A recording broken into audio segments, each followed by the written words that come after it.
name's Ray. I'm a singer and entertainer, working all throughout the country, and been interviewed today because for several months I was my mum's carer.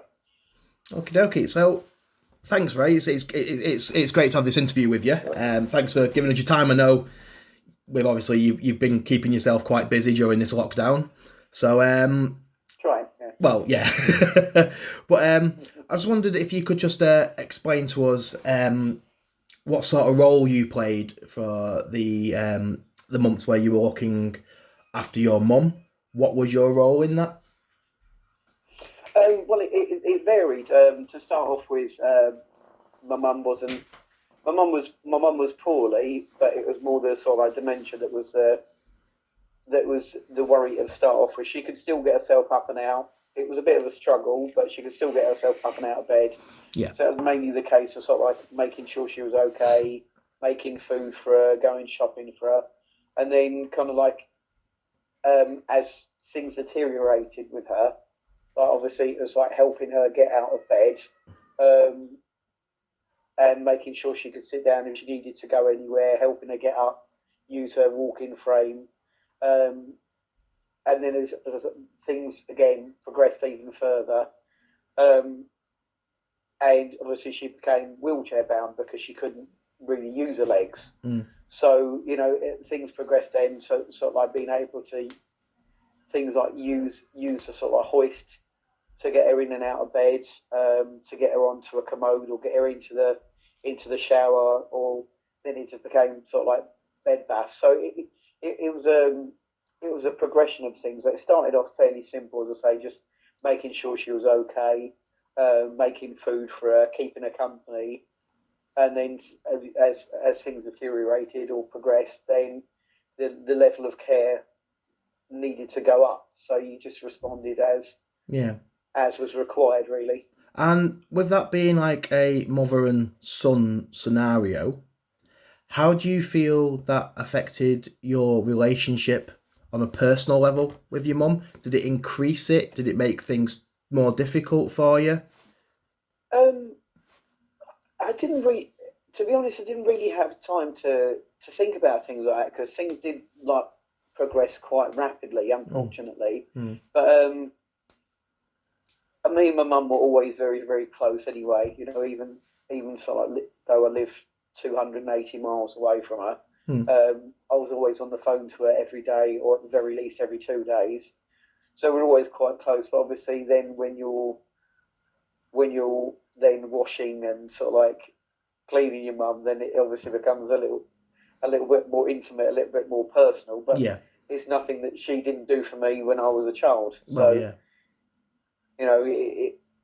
it's not something you kind of thought about. It's just something you just naturally did. It's inherent in you that you just did whatever was needed. So you didn't have the chance to think about how it affects anything. It was just a case of this needs doing, let's do it. Yeah. So, I mean, you say you looked after her. Were you there all day, every day? So basically, for that few months, did you give up all of your time to look after your mum? Yes, Yeah. yeah, yeah. I mean, my brother was there. My brother was there as well, so it wasn't just me on my own. Yeah. And the odd occasion, I did have to come back up north, to sort of like pay rent or put money in the electric or gas meter or Mm. something like that. I'd always make sure that my brother had his girlfriend there with him, or we before it got too serious, and we had carers in to come and help and do the things that we're not meant to do. Yeah. Um, then there was always two of us. There was always two of us there Mm. because she was in the end a two-person job Yeah. um, to work with. But apart from the odd day or so, and I Mm. say if I had to come back up and pay rent or something like that, I've literally moved down there for 6, 8 months, Mm. in the time that she was poorly. Yeah. With you saying then as well about the stuff you guys could do, and obviously, and there was stuff carers had to do, sort of thing. Did you find there was actually much support out there for people to be able to come and help you in that situation, or did you feel like you were left to sort it out by yourselves? we were actually quite lucky because with mum having uh, the dementia, it was a bit difficult. Mm. So we got help from the doctors. You know, when things were going wrong with the. Fortunately, the doctors was literally at the bottom of my mum's road, so it was a 30-second walk for us to go there if we needed help. Yeah. But with mum having a very rapid, aggressive melanoma cancer, um, we had the help of Macmillan, and they were really really good with us. Anything that we needed, like Helen, the nurse was there, but she also helped with things like the medication for mum's dementia as well. Um, because too little, then my mum would become even more forgetful, but she could also become quite aggressive with it, Yeah. which is completely out of character with Mm. my mum. But we get regular visits from Helen, the Macmillan nurse, and she'd go, "Okay, we need to talk to that," and she'd just say, "Right, ring the doc." This would maybe be about 1 o'clock in the afternoon. She'd say, "Ring the doctors at about 4 o'clock, and you'll be able to go down and pick up a new prescription." She'd walk down from the house straight to the doctors, go in and speak to them and get Mm. her medication changed. So we were Yeah. really lucky like that. Well, it does sound like you got a lot of support there then.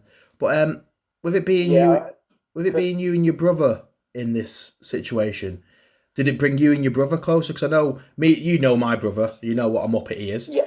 So me and him like to pick on each other. We like to take the mick out of each other. But in a situation like that, did it bring you both closer?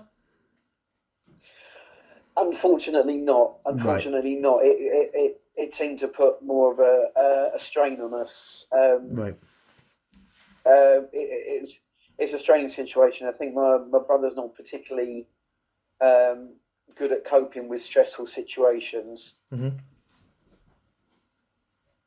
Right, yeah, I'm not saying I'm brilliant at them because Hmm. I'm not, but um, whereas I'll just plough head on and just do what needs doing. Mm. Um, if things aren't being done the way that my brother thought they needed to be done, even if professionals are telling him this is the way it needs to be done, if he thought it needed to be done in a different way, that's the only way that he saw Hmm. that things needed to be done. So it caused quite a bit of friction um, between us, um, because you know, to start off with, my brother was there, not by himself because his girlfriend was there, but I wasn't there as regularly to start off with when mum didn't really need Yeah. as much help. And still be on the phone to her every day, but Yeah. with it being sort of like a 4.5 5 mile, 4.5 5 hour trek down there Yeah. to start off with, I couldn't be there as often as I wanted Hmm. until I went Understandable. down there full time. Yeah. Obviously, with all of this going on, and obviously a big part of disability as well is mental health. People always forget about mental health because mental health can't be seen. People think, oh, No, he's fine, everything's going. I mean, you'll always find the person with the biggest smile is the person that is struggling the most. So it's a very way true, it's very true. a way of hiding it. I know I've been guilty of it myself in the past, especially when, as you know, the life of an entertainer, you've got a smile on, you're on stage, you're beaming, and nobody knows that you've got problems going on because you are there to smile and be happy.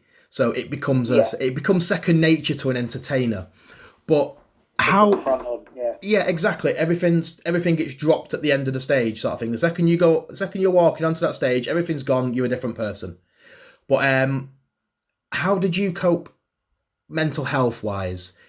Did it did you have problems coping with everything going on? Did you try and lock um, everything away? I I probably didn't cope as well as I thought I was because, as you say, as entertainers, Mm, we put up a front, don't we? And yeah, we just get on with everything, and it's all a smile. And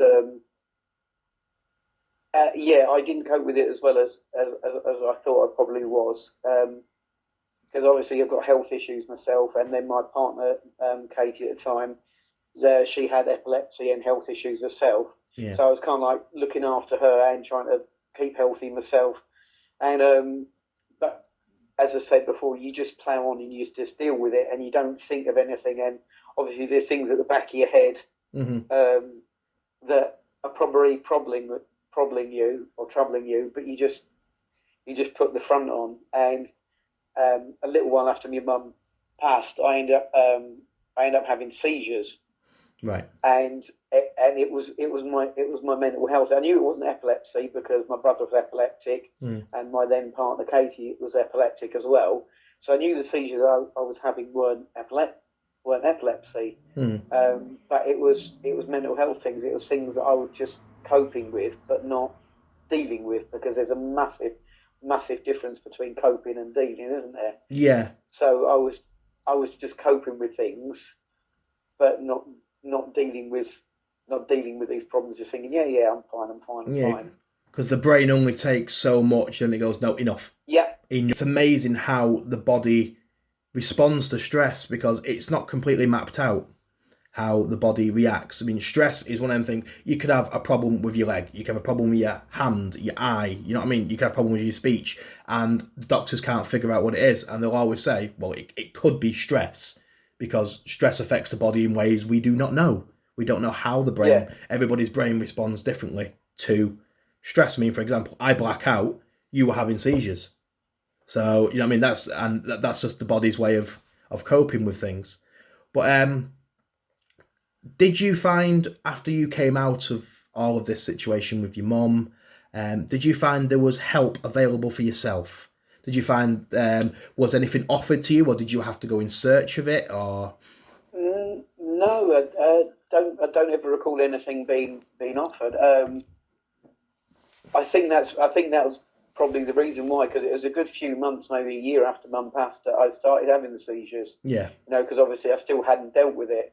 I was quite lucky at that point. I was working quite hard, so I was earning a fair amount of money. So with the NHS being under the cuts that they are, I knew that sometimes they're slow to respond, not just because they don't want to, but because they don't have the facilities to cope with it. So I paid into a private, at the time I paid into a private healthcare. So I got seen at a Spire clinic when I was having the seizures, after being taken into the local A&E in an ambulance. I got seen at the Spire, and they're the ones that sort of rerouted me to a psychologist, and then obviously onto CBT after that. So it wasn't anything that was offered. It was a case of I eventually got the help because, like your body did, my body just sort of broke down and just said, "No, I'm not doing this." Yeah. And the therapist that I saw very much said what you said. You said there's only so much a brain can cope with, and he just said it's like a sponge. You can drip water onto a sponge, and it will hold it. But if you just put one bit of pressure on it, it just floods out. And that's what your body's doing. That's what my body was doing. And yeah, it was through the CBT and sort of like the way he trained my brain into thinking that kind of got me through it. Yeah. But there wasn't anything offered. But then again, at the time, I probably didn't think I needed it. Yeah. It was only on reflection afterwards you realised how much you had taken on board. Yeah. Yeah. It was only after sort of like the therapist sort of like spoke to me and just said, this is not unsurprising to us. It's like, it's just when he listed everything that had been going on, he just said it's not an uncommon thing. He goes, I'm surprised it's taken as long for it to manifest itself. Now, obviously, we're in this whole lockdown scenario at the moment in time over in Wales, we're still completely on lockdown. I know stuff has been lifted slightly in England. Yeah. How have you found yourself coping during the lockdown? I mean, I know it's many, many years later since you had to seek help for mental health issues, but obviously everybody has struggled during this lockdown. People have ignored rules as a way of coping. Some people have started watching Disney Plus, like I have, as a way of coping. But how have you found yourself coping with it all? Well, because I've been very, very, very aware that although I'm okay at the moment, there'll be problems that are there that they haven't gone away, and they never will, because that's as you say, that's the nature of the brain, you know. So I've been very, very aware not to let things get on top of me, and to keep myself active, and no matter what's happening, to try and be as positive I can with it, and try and find things to kind of like to keep my brain from overthinking, or Yeah. to stop my brain from concentrating and letting sort of like everything that's going on consume you, because that's quite easy. Hmm. That's quite easy for it to happen to people, and especially with people that have got mental health issues, it's very, very easy to let yourself be consumed by angst, and for want of a better say, feeling that you're in prison, because you know you do see the same four walls every day. So Hmm. I personally have tried to go out for walks. I try to exercise. I try to obviously stay as socially distanced from people Yeah. as I can.